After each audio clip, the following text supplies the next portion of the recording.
This morning's word is for the woman who's afraid she's falling behind, the one watching the whole world seem to move on ahead of her. Baby, everybody around you looks like they got a memo you never saw. The weddings, the baby announcements, the new houses, the ones who look healed and settled and so sure of where they're going. And there you are, feeling like you missed a turn somewhere and never caught back up. A quiet fear has moved into your chest and made itself at home. It's too late for me. My window closed while I wasn't looking, and everybody else already made it through. If that's you this morning, smiling at somebody else's good news with a smile that costs you something, don't scroll past your own name.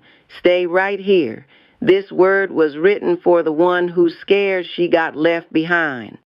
Let me be honest with you, the way somebody who loves you would. Before I hand you one comforting thing, I'm not going to pretend that watching everyone move on ahead of you doesn't sting. It does. There's a particular ache in being genuinely happy for people and quietly grieving for your own self in the very same breath. I won't rush you past that, daughter, because pretending it doesn't hurt has never once healed it. And hear me. If this falling behind feeling has turned into something heavier, if measuring your life against everybody else's has pulled you down into a dark, hopeless place, this word is real encouragement, but it is not a substitute for help. Let a safe person carry some of this with you. Your pastor, a counselor, a doctor, a friend who will tell you the truth in love. That's not weakness, baby. That's wisdom. Now hear this next part all the way down. Being behind on somebody else's timeline is not the same thing as being late on God's. If the woman God is still making you could sit down across from you this morning, she would not tell you that she finally caught up to everybody. She wouldn't lie to you like that. She lived this exact fear, measuring her whole life against a room full of other people's highlight reels. And here's what she'd say. I spent years convinced I was running a race I was losing. And I won't sell you a fairy tale. I'm not going to tell you that one morning I woke up and suddenly had everything they had. Every box checked, right on schedule. That is not what happened. What happened is deeper, and it held even on the days the milestones still weren't mine. I stopped running somebody else's race. I found out my life was never behind. It was just mine, kept on a clock only God could see. He was not up in heaven, ashamed of how slow my story seemed to be going. He was writing it on purpose, at a pace I couldn't yet understand the reason for. And the day my worst stopped rising and falling with everybody else's announcements, that was the day I finally started living my own life instead of grieving that it wasn't theirs. Daughter, you are not behind. You are being made on time by a God who is never once late. And there is one line in Scripture the woman God is making you goes back to every single time the comparison whispers that she missed her chance. Here's where she goes. It's in a little book near the back of the Old Testament called Habakkuk. And you have to hear the man it comes from. Habakkuk was a prophet, and he was worn all the way out with waiting. He looked around at everything going wrong, and he cried out to God, basically asking, how long? How long do I have to wait for you to finally do something? He felt like God was slow, like the good was never coming. Sound familiar? And God answers him, not by rushing, but by telling him to write the vision down and trust the timing. Habakkuk chapter 2, verse 3. For still the vision awaits its appointed time. It hastens to the end. It will not lie. If it seems slow, wait for it. It will surely come. It will not delay.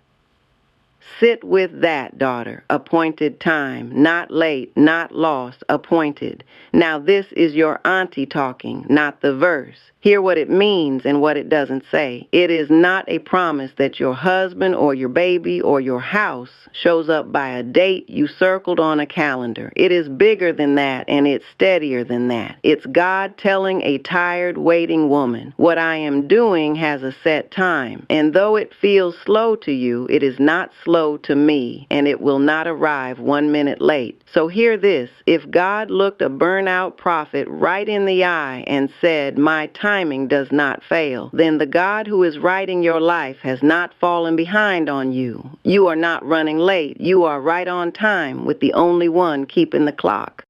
So before you go back out there and pick that comparison back up, let's set it down for just a second on purpose. Put your hand over your heart, over the place that's been keeping score against everybody else's life, and say the thing this falling behind feeling has been trying to talk you out of, not just in your head, out loud or down in your spirit if the house is still sleeping. Say your own name first, gentle, the way God says it when his timing over you is settled and sure. Then say, I am not behind. I am right on time with God. Then say, my worth is not a race and I am not losing it. Now breathe, daughter, slow. You don't have to catch a single soul. You are exactly where his hands are holding you.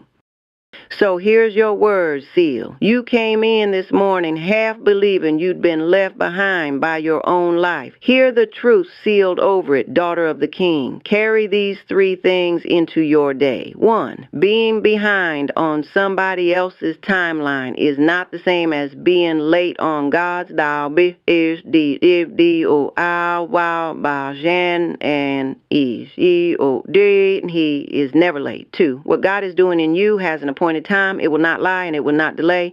3, your worth is not a race you're losing. It was settled by the one keeping your clock in his own 2 hands. Lift your head, baby. You did not miss your life. You are right on time. You are his, and that settles it. Sit with one question today, daughter. Whose timeline have you been using to measure your life? And what changes if the same God who told Habakkuk it will not delay is the one actually keeping your time? Tell me down in the comments. I read them like letters back. And come back tomorrow for the woman who's tired of pretending she's okay, the one holding a brave face over a heavy heart. Come back for it, the way you'd come back to prayer.